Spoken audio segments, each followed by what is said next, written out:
जलील साहब के लीडरशिप में बनाया, आप लोग जाकर देख सकते हैं। रशीदपुरा में हमने एक अस्पताल बनाया, आरिफ कॉलोनी में हमने एक अस्पताल बनाया, नवाबपुरा में हमने अल्हम्दुलिल्लाह बच्चों के लिए अच्छी शिक्षा के लिए एक स्कूल बनाया।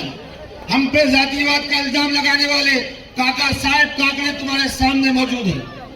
वाले कहां थे उस वक्त जब ये मराठा समाज और आदर्श बैंक के लोग तुम्हारे सामने गिड़गिड़ा रहे थे कि आओ हमारी बात करने वाले, हमारे ऑटो पर जीने वाले, हमारे ऑटो की भीख पर मुख्यमंत्री तक बनने वाले, जब हमारी बात आती है तो आप लोग हमारी आवाज क्यों नहीं बनती? लेकिन आपकी आंखों ने देखा कि ये इम्तियाज अली साहब थे जिन लोगों ने उन लोगों की आवाज उठाई जिनकी आवाज कोई बनने तैयार नहीं था।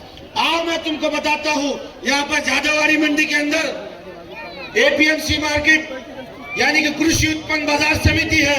उस कृषि उत्पन्न बाजार समिति में हमारे जितने जैन समाज के जितने व्यापारी थे उनकी दुकानों को तोड़ने का जो मामला किया जा रहा था, आपको मालूम कौन तोड़ रहा था? यही भारतीय जनता पार्टी के एक चेयरमैन थे।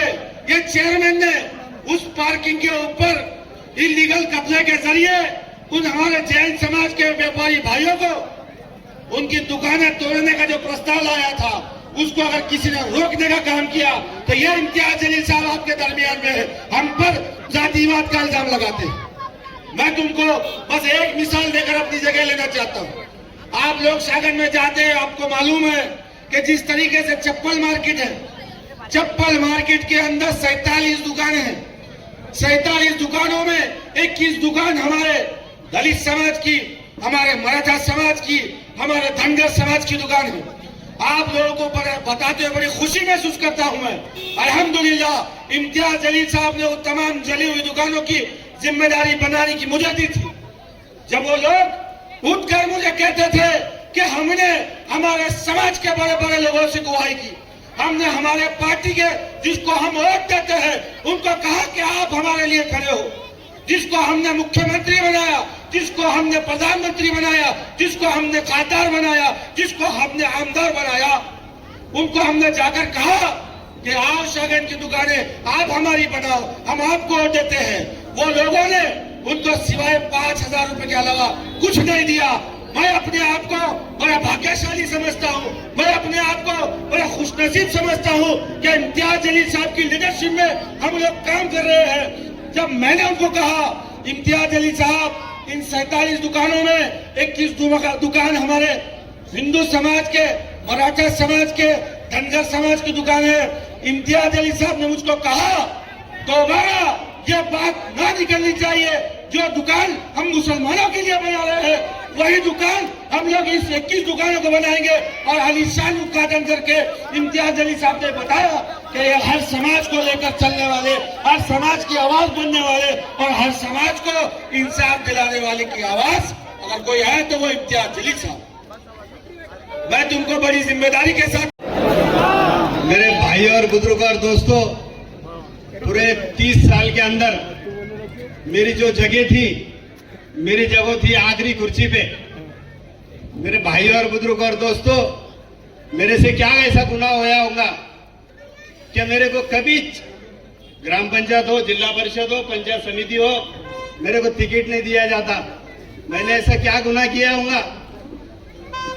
मैं आप सबसे गुजारिश करता हूं, मेरे को अभी बी फॉर्म नहीं दिया गया।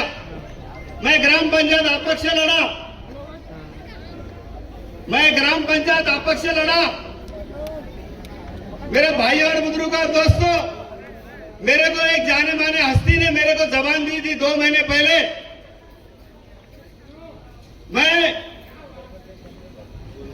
मैं पॉम्पलेट छाप के मेरे मतदार संघ में बांटा। मेरे को हर समाज लाइक करता। मेरे भाई और बुजुर्ग और दोस्तों, मेरा जो कार्य है ये हर समाज में है। मैं मेरे मतदार संघ में 65 बावड़ी और 18 गोटे जो गाय गोटे रहते 18 गोटे मैं दिया हूं और मेरे हिसाब से कुछ लोगों को घरकुल दिया हूं।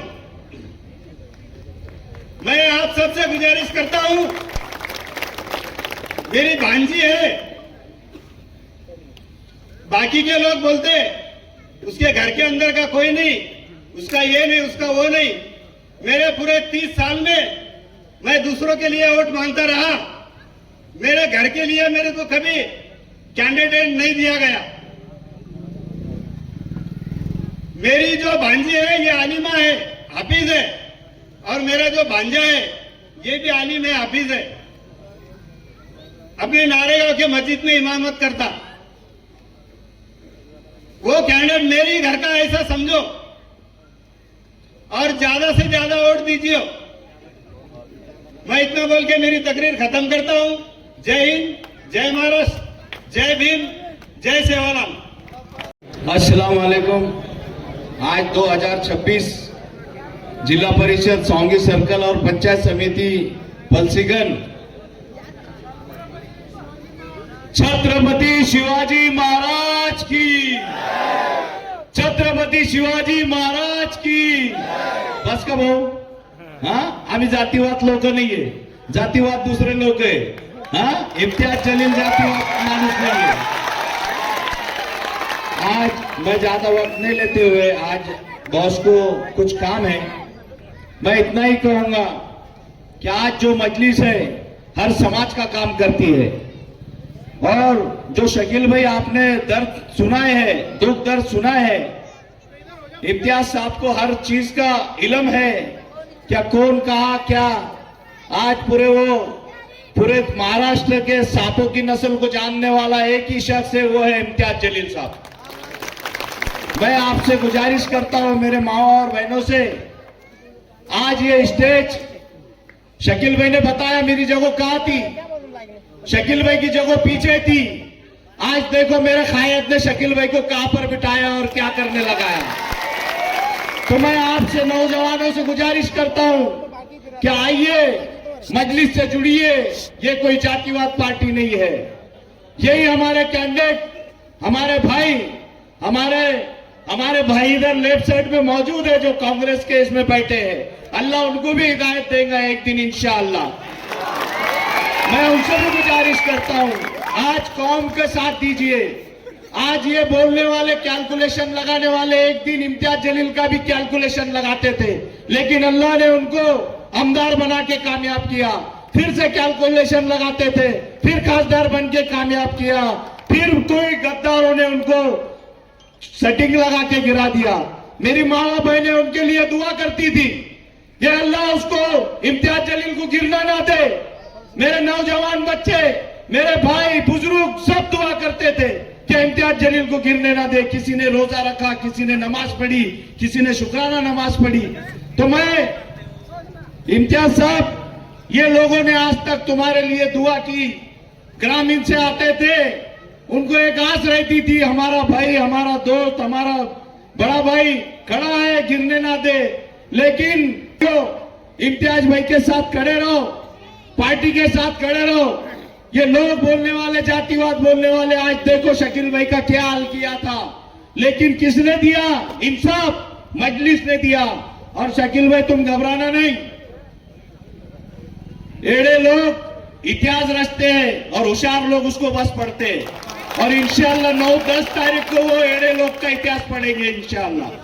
मैं ज्यादा वक्त नहीं लेते हुए मेरे 2 अल्फाज खत्म करता हूं और सबों से गुजारिश करता हूं कि पतंग निशानी पर मोहर लगाकर भारी मतों से चुन कर दीजिए इंशाअल्लाह। ये नौकर शकील भाई देखो एक गरीब आदमी है, आज वो शाह है, इसलिए कांग्रेस पार्टी ने उनका टिकट काटा है। अच्छा गरीबों के लिए, शाह लोगों के लिए क्या ये कांग्रेस पार्टी उनके साथ नहीं है? आज शाह का टिकट काटने के बाद इम्तियाज साहब ने बोला वो शकील शाह को दीजिए, वो गरीब आदमी है, उसको अपनों को न्याय देना है। मैं बस इतना ही कहूंगा। और पतंग निशान जहां दिखा, बटन नंबर ना देखते हुए पतंग निशान जहां दिखा वहां पर बटन दबाकर कामयाब कीजिए। और मैं 2 लफ्ज खत्म करता हूं, खुदा हाफिज। और ठेकेदार भी है जिनका लाखों नहीं करोड़ों रुपया, कोई एक आदमी बैंक खोलता है, पद संस्था खोलता है और लेकर गायब हो जाता है। वो गरीब जो जिंदगी भर मेहनत करके एक एक रुपया जमा करके किसी की बच्ची की शादी के लिए जमा करता है, कोई अपने बुढ़ापे के लिए, कोई अपना इलाज करवाने के लिए, कोई अपने बच्चे को अच्छी तालीम देने के लिए एक एक पूंजी जमा करके वो एक पद संस्था में रखता है। और अचानक इन लोगों को यह खबर दी जाती है कि अब तुम्हारा पैसा डूब गया है, तुम्हारा यह पैसा तुम्हें वापस नहीं मिलने वाला है। मुझे मालूम है कि आदर्श के जितने भी ठेवीदार हैं, तकरीबन 60,000 के करीब ये ठेवीदार अलग अलग नेताओं के पास, अलग अलग राजनीतिक पार्टियों के पास गए और उन्होंने हाथ जोड़कर उनसे यह अपील की कि हम तुम्हें हर 5 साल के बाद तुम्हारा साथ देते हैं, हम तुम्हें वोट देकर आमदार बनाते हैं, खासदार बनाते हैं, मंत्री बनाते हैं। आज हमारे ऊपर यह वक्त आया है, हमारा साथ दो। किसी ने भी उनका साथ नहीं दिया। मेरे पास चंद आदर्श के ठेवीदार आए और उन्होंने मुझसे यह कहा कि इतने सारे हजारों लोग हैं और वह हजारों लोगों का करोड़ों रुपया एक पद संस्था ने डुबा दी। अधिकारियों को मैनेज कर लिया, पत्रकारों को मैनेज कर लिया, पुलिस को मैनेज कर लिया। कोई उस शख्स को हाथ लगाने के लिए तैयार नहीं था। मैंने कभी किसी से ये नहीं, हिंदू कितने हैं, मुसलमान कितने हैं, ओबीसी कितने हैं, मराठा कितने हैं, दलित कितने हैं, मैंने सिर्फ उनकी मजबूरी को समझा और उनसे कहा कि कल अगर तुम में से 25-50 ठेवीदार उस बैंक में आते हैं, उस पद संस्था के अंदर आते हैं, तो मैं खुद आऊंगा। मैं जब पहली मर्तबा उस पद संस्था के अंदर गया तो वहां का मैनेजर, जनरल मैनेजर जो था, वो एक गरीब ठेवीदार, बहुत ही बुजुर्ग, मेरे हिसाब से 85-90 साल की वो महिला थी, बुजुर्ग महिला जिसके लाखों रुपया ये बैंक ने हड़प कर लिया था। मैं जब गया वहां पर और उस जनरल मैनेजर और मैनेजर से बात कर रहा था तो उसका जनरल मैनेजर उस बुढ़िया को देखकर हंस रहा था और वो ये सोच रहा था कि मैंने तो पुलिस को मैनेज कर लिया, मैंने पूरे अधिकारियों को मैनेज कर लिया, मैंने पूरे पत्रकारों को मैनेज कर लिया, अब तुमने ये खासदार को लेकर आए, ये खासदार को भी हम मैनेज कर लेंगे। लेकिन उसे ये पता नहीं था कि तू तेरी दौलत से कुत्ते तो खरीद सकता है, शेर के बच्चे को खरीद नहीं सकता है करके। इसीलिए जब वो हंस रहा था तो सबसे पहले उसका स्वागत जो है वो एक जोरदार तमाचा लगाकर उस जनरल मैनेजर को दिया गया था उसके अंदर कि तुझे जो भाषा समझ में आती है हम उस भाषा में बात करने के लिए। आज मुझे हमारे असरार भाई जो आदर्श के लिए काम कर रहे हैं वो मुझे बताए हैं कि यहां पर पंछी के अंदर भी बहुत सारे आदर्श के ठेवीदार हैं जिनके करोड़ों रुपया आज भी वहां पर फंसा हुआ है। मैं दोबारा आप लोगों के बीच में ये वादा करके जा रहा हूं, इम्तियाज जलील आज आमदार नहीं है, इम्तियाज जलील आज खासदार नहीं है, मैं कुछ भी नहीं हूं, लेकिन उसके बावजूद भी मैं तुमको जबान दे रहा हूं, एक एक रुपया तुम्हारा वापस किए बगैर इम्तियाज जलील खामोश नहीं बैठेगा। जब रहीम भाई यहां पर भाषण देने के लिए खड़े हैं तो एक साहब खड़े हुए और उन्होंने छत्रपति शिवाजी महाराज की जय का नारा लगाया। जिस दिन तुम्हें छत्रपति शिवाजी महाराज कौन है समझ में आ जाएगा, उस दिन तुम दारू की दुकान के सामने से भी नहीं गुजरेंगे मेरे भाई, क्योंकि तुमने अपने महापुरुषों को समझा नहीं है जितना हमने समझा है। छत्रपति शिवाजी महाराज, छत्रपति संभाजी महाराज, डॉक्टर बाबा साहब अंबेडकर, फुले शाहू की हम घटिया राजनीति नहीं करते हैं, इनको सही तरीके से हम मानते हैं। ये तो शुक्र करो जिस दिन हमारी हुकूमत आ जाएगी तो सबसे पहला फैसला जो हम लेंगे तो वो सब देसी दारू की दुकानों को बंद करवाने का फैसला लेंगे उसके अंदर। तब आना ऐसी महफिलों के अंदर कि डोला रे डोला रे डोला रे करते रहिए। आज तुम्हारी हुकूमत है, जितना मौज कर सकते हैं कर लो, लेकिन हम समाज की बुराइयों को खत्म करने के लिए राजनीति के अंदर आए हैं। राजनीति में पैसा कमाने के लिए, 2 नंबर के धंधे चलाने के लिए हम नहीं आए हैं। अरे तो इज्जत मंतशा तजल्लु मंतशा, इज्जत का और जिल्लत का देने वाला खुदा है। 33 सीटें जीत कर लेकर आए हैं और पूरे महाराष्ट्र के अंदर 125 सीटें जीत कर आए हैं भैया, समझ रहे हो। शरद पवार की एनसीपी हमसे, अजीत दादा का देहांत हो गया, हम उन्हें श्रद्धांजलि अर्पित करते हैं। राज ठाकरे की सीटें हमसे कम है और औरंगाबाद में 33 सीटें हमारी आई है और इनकी कितनी आई है पता है? 1।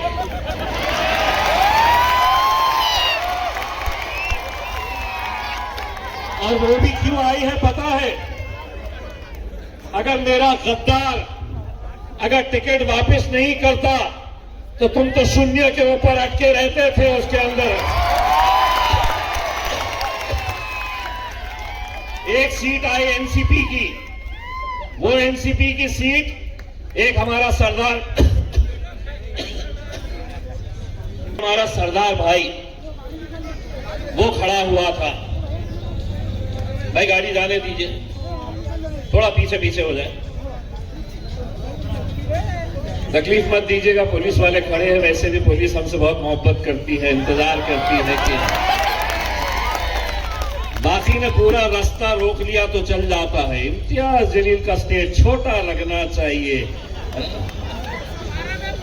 हमारा स्टेज छोटा लगेगा लेकिन हमारी महफिल बड़ी सजेगी साहब। एक बार कि यहाँ पर बार बार यहाँ के कि नहीं स्टेज कम कर दो, स्टेज कम कर दो करके।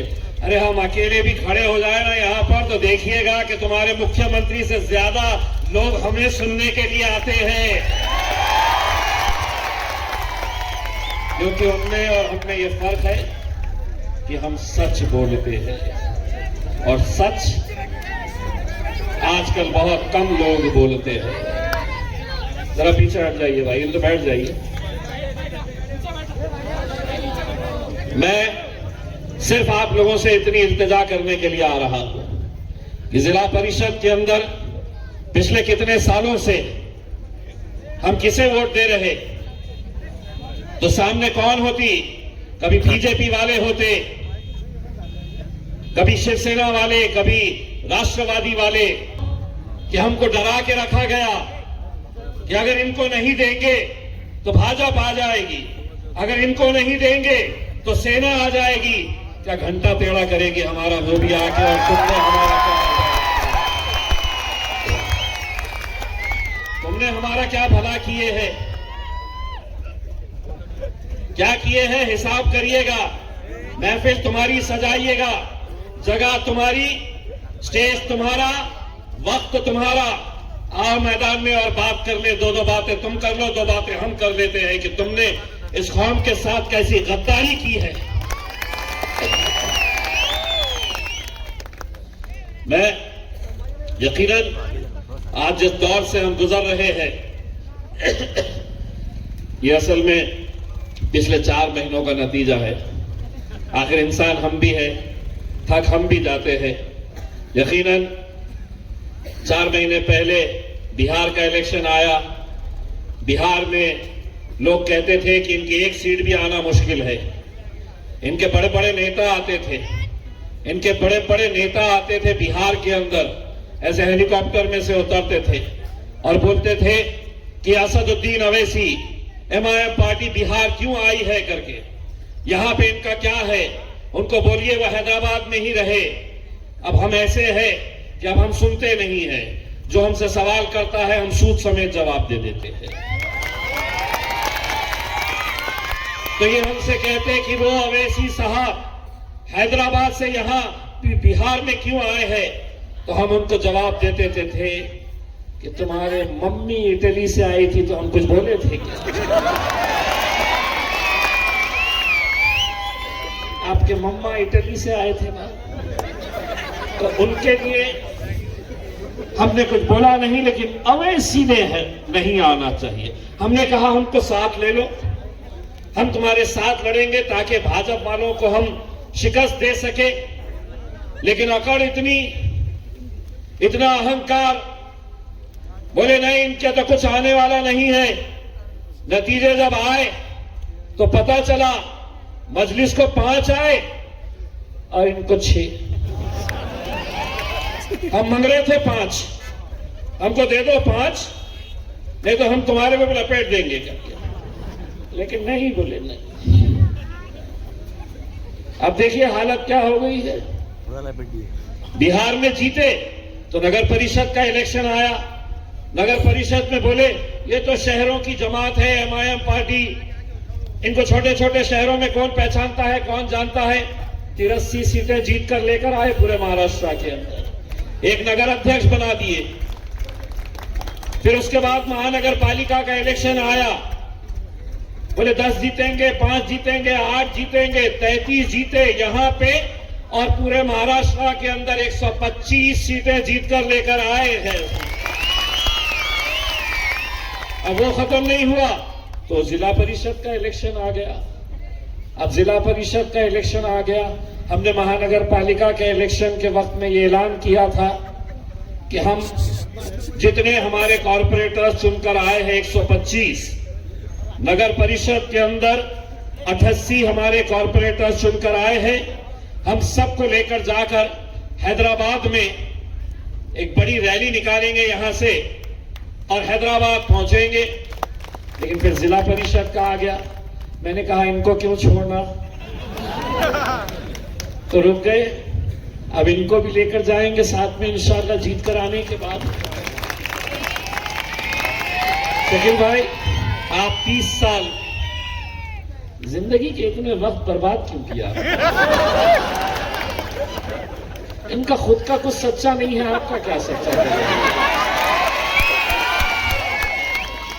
ऐसे ऐसे तो ज्ञानी लोग हमारे शहर के अंदर है साहब। अभी इलेक्शन हुआ तो शिवसेना के एक पालक मंत्री है, रोज टीवी पे आते हैं, रोज बड़बड़ करते हैं कुछ ना कुछ।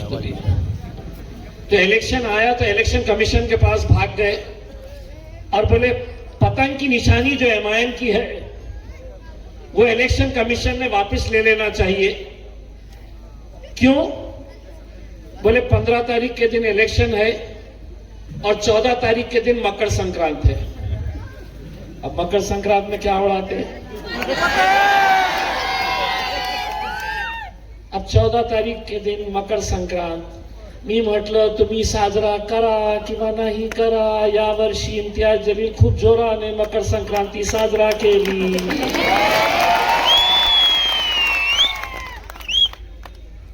बोले पतंग हटा लो। मैंने कहा फिर इनका पंजे को क्या काट के फेंक डालना है क्या? इलेक्शन तक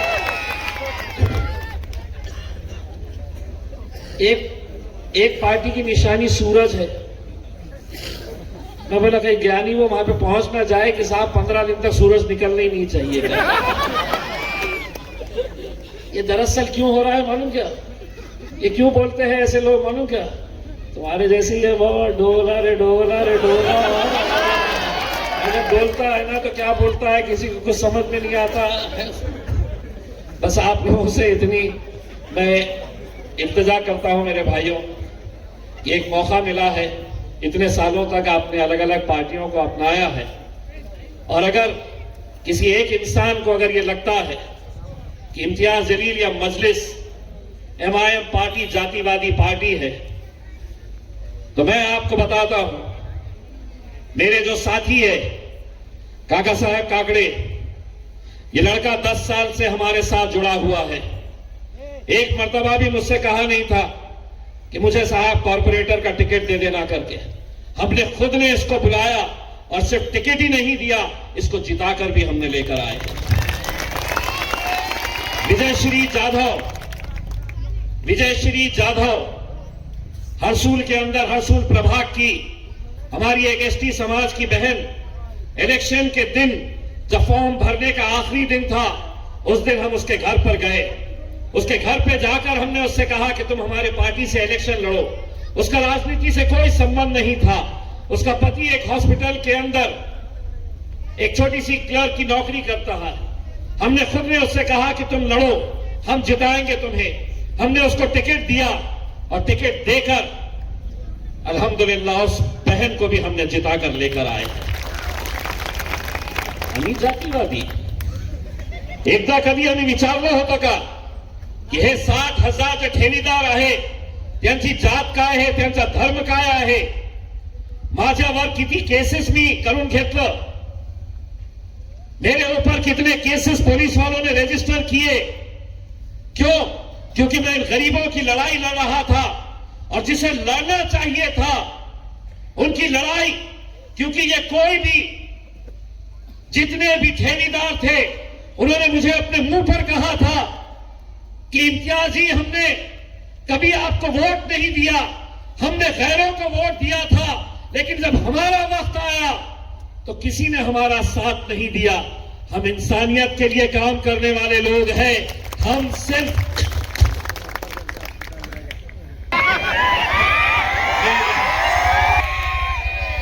देखिए, यही इस देश की खूबसूरती है।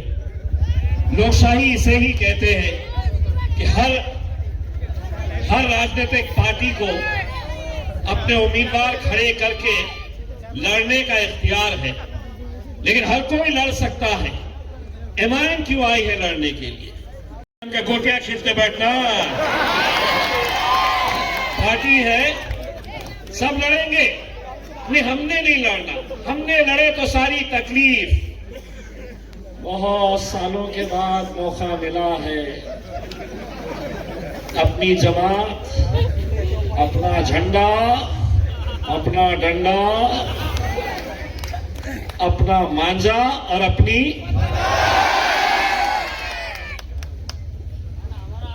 सात तारीख के दिन बहुत है। कहाँ है? दुकान है कहाँ यहाँ पे? डोला कहाँ है भाई साहब, जरा बताइए किधर है? पीछे पीछे पीछे। उसको बोलो हमारे बंदे चुन के आगे ना तो तेरी तो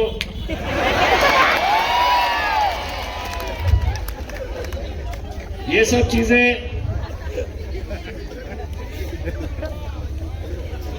जितना 5 तारीख तक ले सकता है गटर वो करके है तो चला ले। तो 5 तारीख के 7 तारीख के बाद अगर हम आ गए ना तो फिर गए हो बेटो।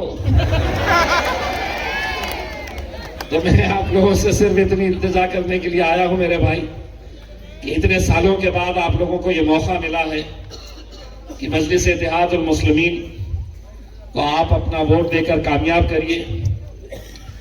मुझे मालूम है कि 16 तारीख के दिन जब महानगर पालिका के इलेक्शन के नतीजे आए थे, हमने शहर को पूरी तरीके से रंग में रंग दिया था। अब रंगों की ही बात आई तो आपको तो मालूम है कि रंग के मामले में कितना बड़ा विवाद चल रहा है। बोले नहीं, हरा नहीं। मैं बोला तुम्हारे मुख्यमंत्री ने इतने बड़े बड़े होर्डिंग्स लगाए हैं देवा भाव ने, वो चलता है। हम जरा कुछ बोले तो वो नहीं चलेगा।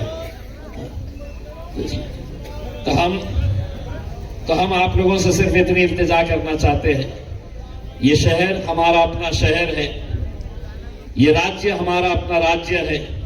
मैं तमाम जाति, धर्म और मजहब के लोगों को ये कहना चाह रहा हूं, अगर तुम्हें ऐसा लग रहा है कि सिर्फ हमने जिला परिषद के लिए हमारे रहीम पटेल को हमने टिकट दिया है, तो एक बात सुन ले कि शेंदुरवादा सर्कल से हमने राहुल पाटिल, एक मराठा भाई को भी हमने टिकट दिया है जिला परिषद के लिए।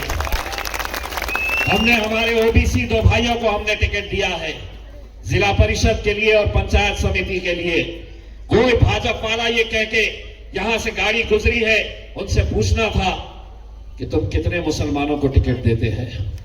तुम्हारी राजनीति सिर्फ जाति धर्म के आधार के ऊपर चलती है और हमारी राजनीति जो चलती है डॉक्टर बाबा साहेब अंबेडकर के संविधान के हिसाब से चलती है।